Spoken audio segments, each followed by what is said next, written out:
area of triangles. Triangles come in many different types. We've already learned that there is equilateral triangles, isosceles triangles, and scalene triangles. How would we find the area of these? Well, let's look at these triangles here. The base of the triangle can be any of its sides. The height of the triangle is the distance from the base to the vertex opposite that base. The height is always measured along a segment perpendicular to the base or the line containing the base. Again, to have that height, you must have a right angle. Otherwise, it cannot be the height. So let's look at a way to find some. We're going to go ahead. It tells you to cut them apart, but we're going to go ahead and do it on the smartboard, and I'm going to show you how you can move these triangles. To help with these triangles, you can use what we know about parallelograms to find out what the area of the triangle is going to be. So let's look at the first one here. Here's the triangle A. If I go ahead and duplicate that triangle here, make two of them, so now I have another one out here, and I put them together, I can go ahead and find the height and the base for this whole parallelogram. Here's my base right here at the bottom, which is 4. Then I can find my height going up and down perpendicular, forming that right angle, which is 3. So the area of the parallelogram, that would be the two triangles together, would be 12 units squared. A triangle, though, is only half of it. So to find the area of just the triangle, I would say that that would have to be 6 units squared, because half of 12 is 6. How did I determine that if I just had a triangle and I wasn't able to clone them and make two of them? Well, here, if we look at just the triangle, here's the base of the triangle here at the bottom. It is 4 units across. Here, going up perpendicular to the opposite vertice is going up 3 units. So there's my 4 and a 3, and the triangle is half of it, of a parallelogram. So I would do the base times the height and divide that in half so that I would see it.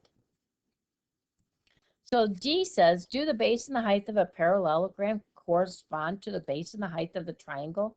Yes, they are the same thing. The triangle is just half that of the parallelogram. Let's try one more. We're going to skip B and go to C because it's easier to see. Here's the triangle that I had right here.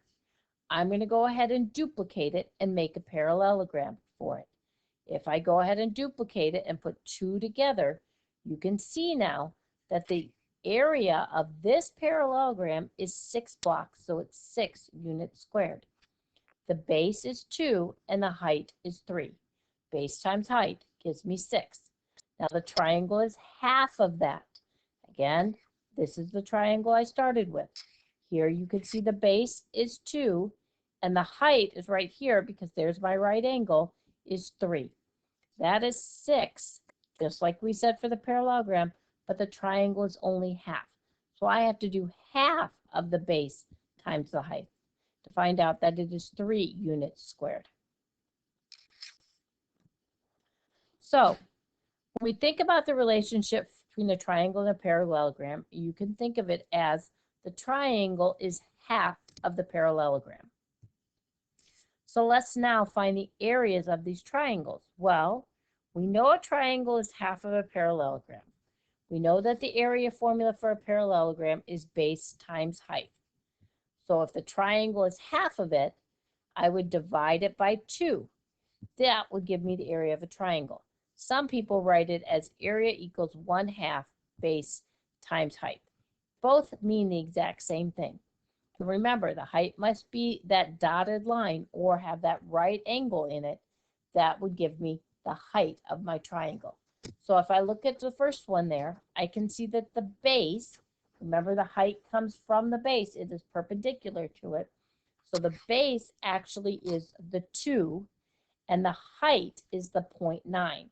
So I would take 2 times 0.9 and then I would have to divide that in half because it's half of it to find out that it is 0.9 centimeters squared. Okay, so this is 1/2 of 2 times 0.9, base times height. Look at number 4. The base here is the 1.37. Remember, the line is coming off the base. That's for my height. So I would take 1.37, multiply it by my height here of 0.87 to find out what it would be. So 1.37 times 0.87, go ahead and use the X there, all divided in half to find out that the area for that triangle would be 0.6 centimeters squared. Try number 5 and come back and check it. Be careful that you get the right base, that that perpendicular line is coming from it. Well, hopefully you're able to find that the base was this 2.95 and the height was 0.7. So I'm going to take 2.95 times 0.7 and divide that in half because I need half of it. It's half a parallelogram to get 1.03 centimeters squared.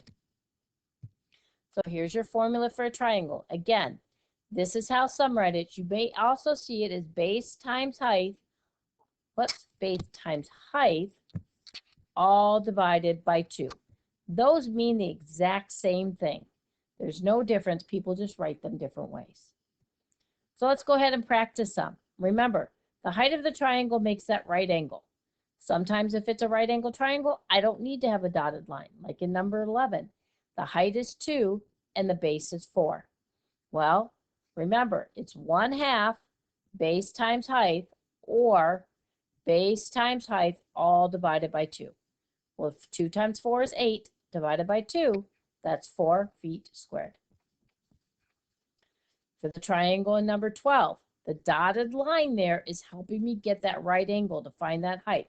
It's not part of the triangle, it just helps me get the height. So I have 5 for the height and 6 for the base. 5 times 6 is 30, and dividing that by 2 gives me 15 meters squared. Number 13, we don't have any dotted lines, so 31 is the height, 14 is the base.